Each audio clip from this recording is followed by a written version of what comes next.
Welcome to the Startup Help Desk. We answer questions that you have about starting companies, building companies, and the meaning of life. We have a panel here of successful founders, entrepreneurs, and investors who have learned all the hard lessons to save you the trouble of doing that yourself. My name is Sean Burns. I was a founder for about 20 years until I flipped over to becoming an investor a few years ago. And I am joined on our panel, as always, by Nick and Ash. Hi, everyone. My name's Ash Rust, and I'm a startup investor based in San Francisco. I mostly invest in companies based in the US and Europe at the idea stage through my fund, Sterling Road. I've also worked at places like Trinity Ventures and Bullpen Capital as an advisor. Before investing, I was an entrepreneur myself, most notably an early employee at the social media analytics company Clout, as well as the co-founder and CEO of Centup. These days, I spend most of my time coaching founders, and I've helped more than 1,500 startups over the years. Hey, this is Nick Melionis. I'm co-founder and CEO of Navi. Our tools and services help people and organizations start and succeed on their innovation quests. I've supported more than 1,000 innovators and hundreds of startups and teams along the way. And I have a lot of trust in what Sean and Ash bring to the table during these podcasts. So I'm very excited to see what kind of questions the world of startup founders have for us today. And I'm realizing I have to work with more companies because you guys measure in the thousands, and I thought the hundreds was pretty good. So I'll work on that next time to find a way I can come back. Well, no, Sean, it's okay. You're just older. You're just older. They hadn't invented numbers that big back when I was getting started. Maybe yours are in letters. That's such a good point. So as always, in the Startup Help Desk, all the questions that we answer are submitted by founders just like yourself. So if you have questions, please go to thestartuphelpdesk.com or find us on X/Twitter as thestartuphd. Submit your questions. That's where these questions come from on these episodes. All the questions you hear today are about team structures, and they were submitted by founders like you. And of course, if you have more than just you on the team, you have some kind of structure and lots of questions about how do I set up my team? How do I structure my team? We'll get to a bunch of them today. So let's kick it off. Team structures. Here's the question that was submitted. We just raised funding. Congratulations. And we're hiring a lot of people. How many people should I have reporting to me as the CEO? What about my co-founder, the CTO? This is a common question. Let's throw down some knowledge. Nick, what do you got? Yeah, this is great. I think the heart of this question is all about span of control and then ultimately balancing your responsibilities. As the CEO, you don't want to be a bottleneck. And so you want to make sure that you can empower leaders to take action and do great work. You also don't want to be responsible for work that you're not particularly good at either.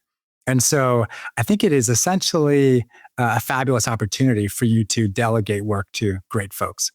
At the end of the day, setting a number for people to hire in this case is tricky. I would say aim for 3 at the start. You want to be able to bring on some direct reports that are true leaders. And so this could be a VP of growth. It could be an ops leader. It could be a VP of product. Ultimately, I would say 3 to 5, though, is the sweet spot. And let's first validate that you are capable of delegating and empowering folks to lead these key lines of the business before you inundate yourself with bringing on too many folks. So I think that 3, maybe 3 to 5 would be my first crack at this one. What do y'all think? But Nick, don't you think it's important as a CEO to have a lot of people so you feel important? I'm not seeing the ego come through in this plan.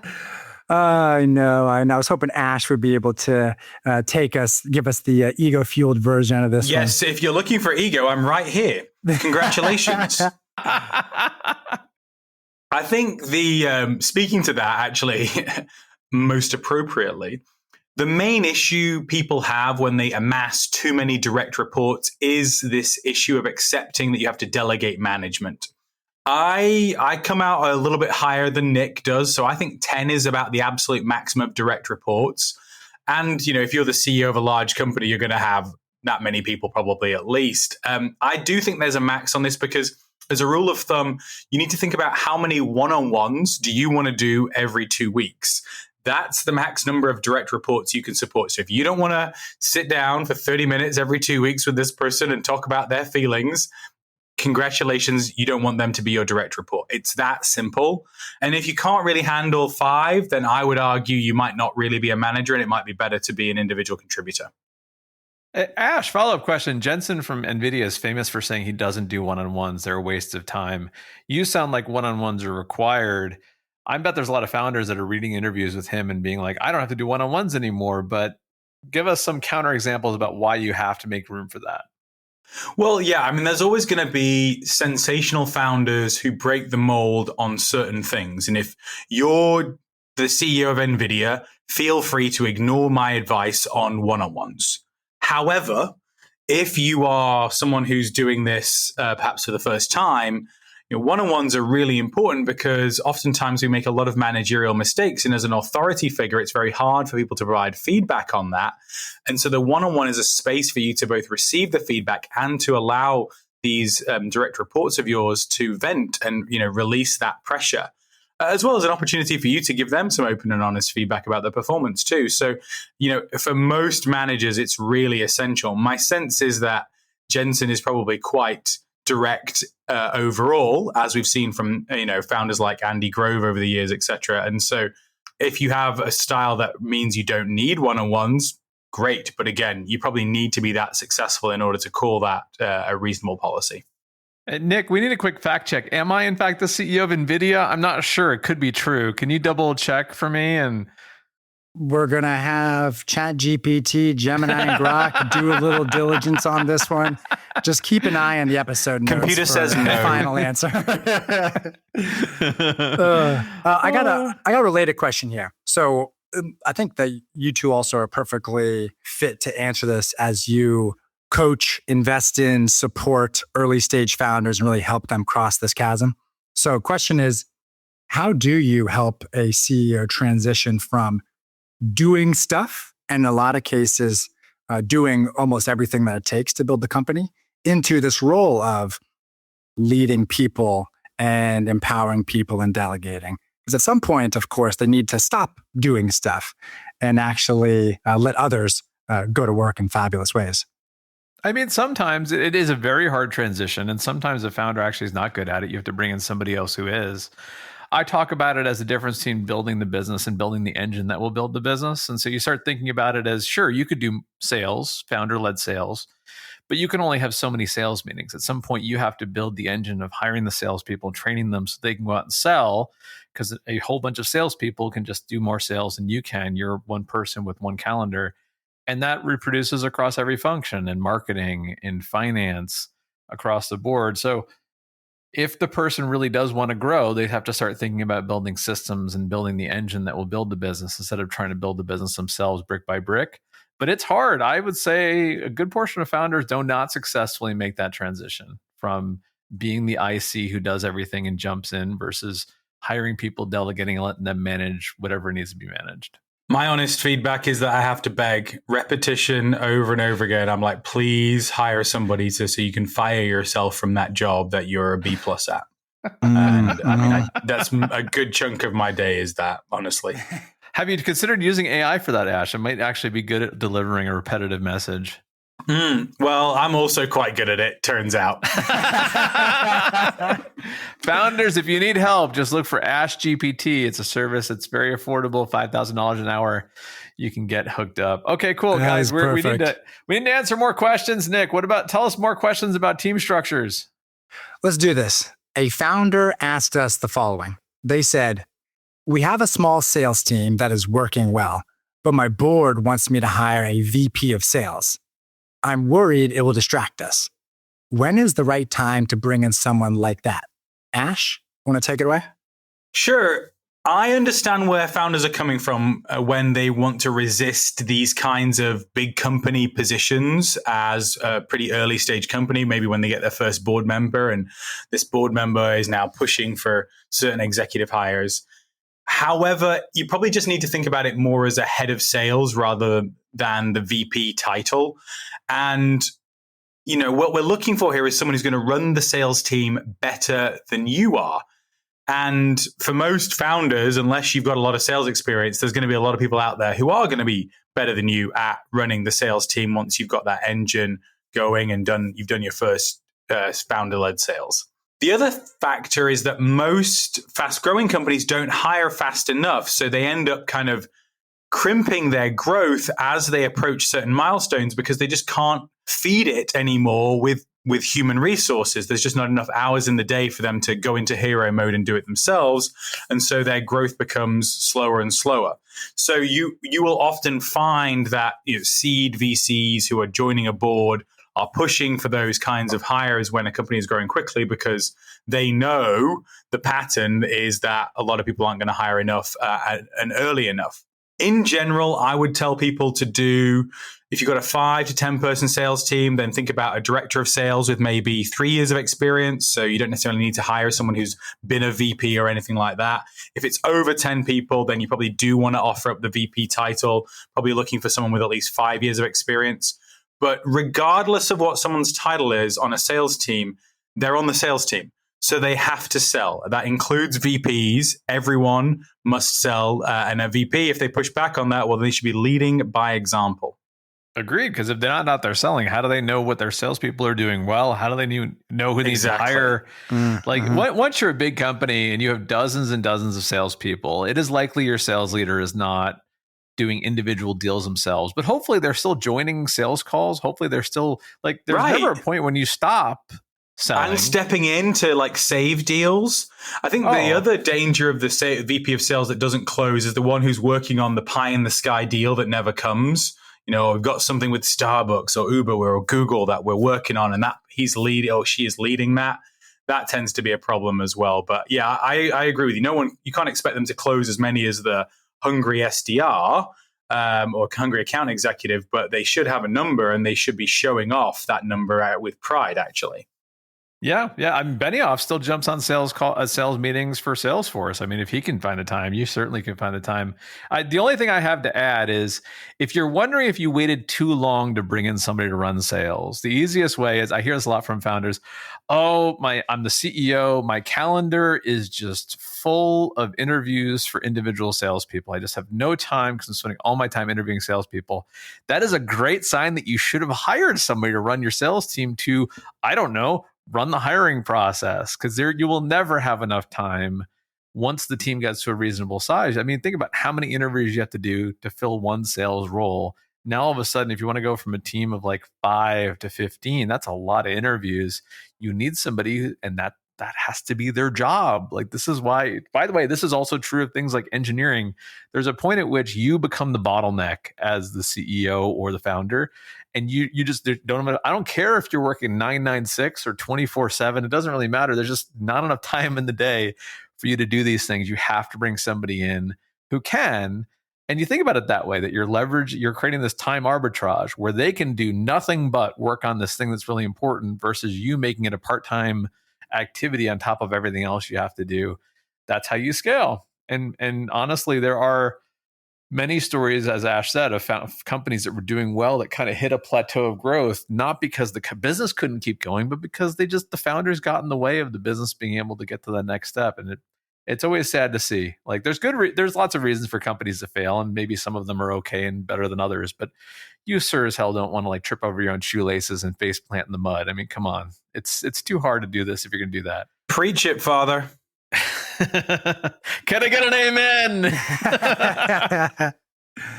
Hey, so part of this process, of course, is you want the CEO and the founders to ultimately drive the early sales process and own that completely from day one up until a point. And then, of course, they need to delegate and empower great sales leaders to take it from there. Is there ever a point where the CEO becomes fully hands-off when it comes to sales, or are they always at the pulse and helping steer it? Oh, I have opinions. I'm actually interested to hear what Ash says, so I'll go first so I can't bias him. The time when the CEO becomes completely detached from sales is when they get fired.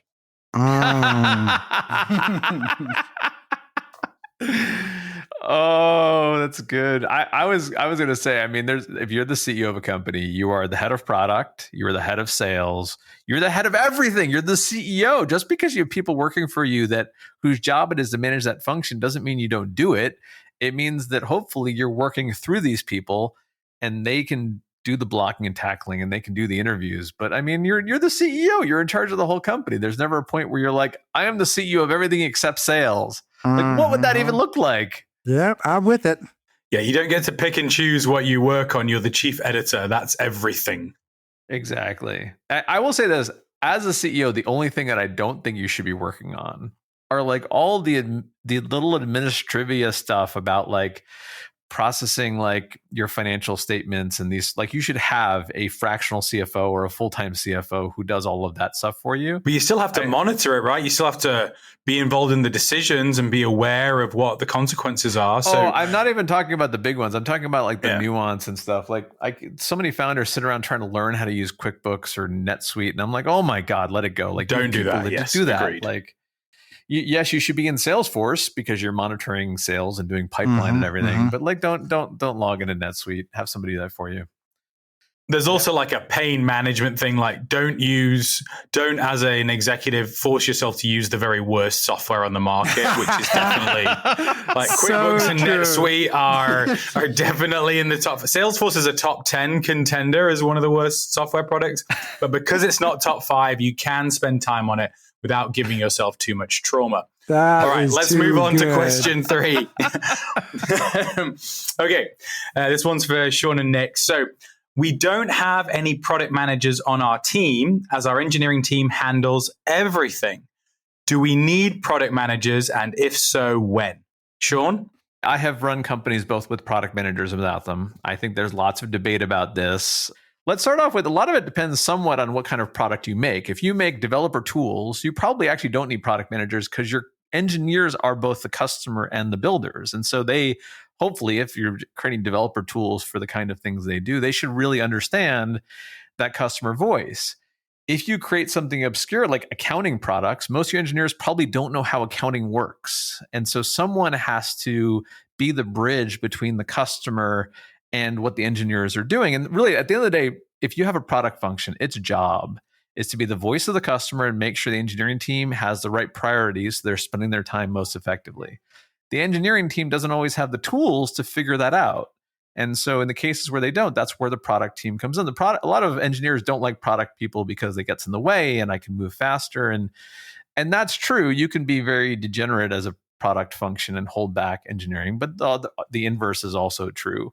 So at the end of the day, you want to have your engineering team spend their time in the best way because it's limited in whatever fashion. Even with AI coding tools, it's limited. So your product team's job is to make sure they're spending it. If they don't have the information or the time to spend with customers to figure out how that works, then you absolutely do probably need a product function. Because if you don't, I guarantee you're wasting time in some direction or another. Nick, what do you think, man? Yeah, the major caveat here for founders, and I think this is often the mistake that folks can make, is thinking that it is no longer your responsibility to be the PM too early.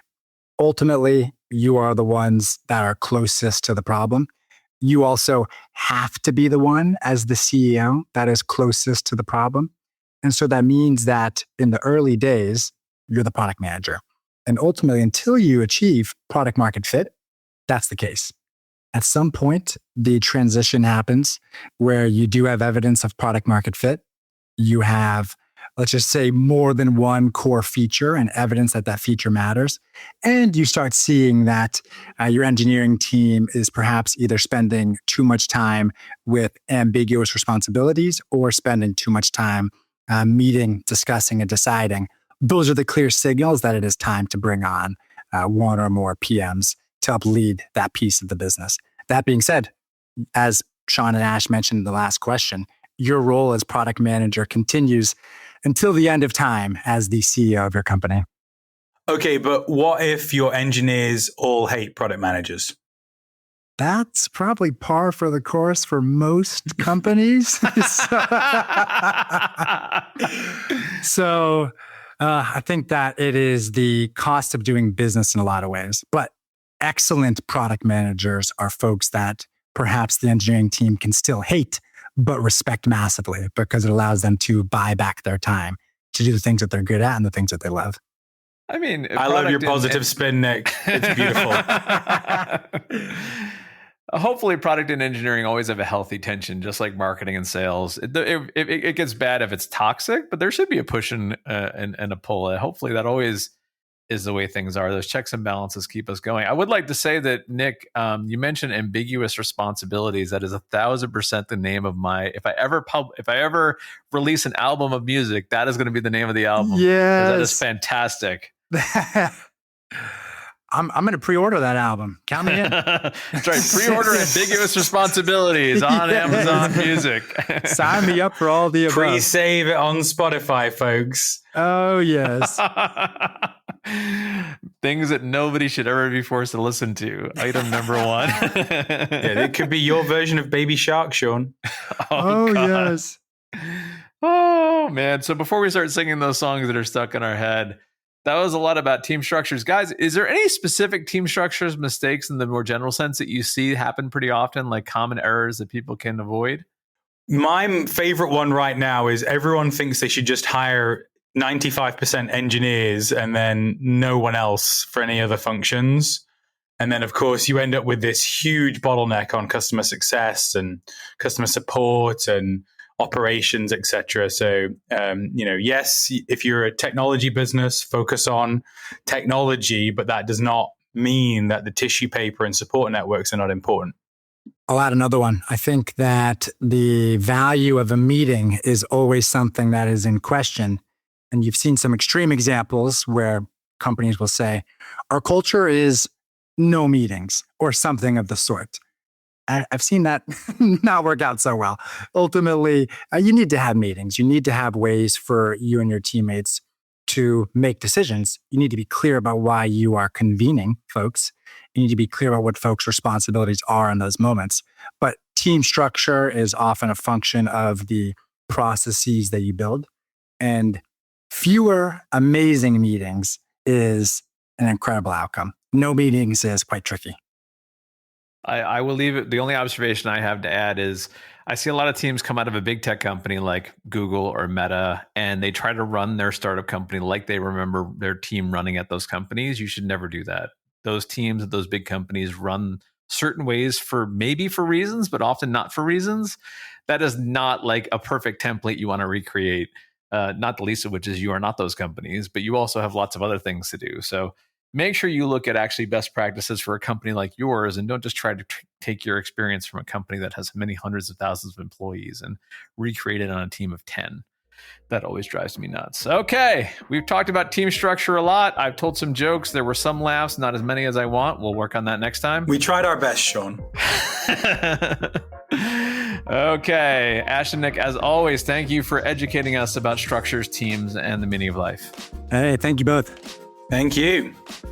We will be back to answer more questions. And if you have them, head over to thestartuphelpdesk.com or find us on X/Twitter at thestartuphd. Ask those questions. We'll roll them up in future episodes, whether or not they're about team structure or not. For now, though, the Startup Help Desk is closed. Good luck in building your business.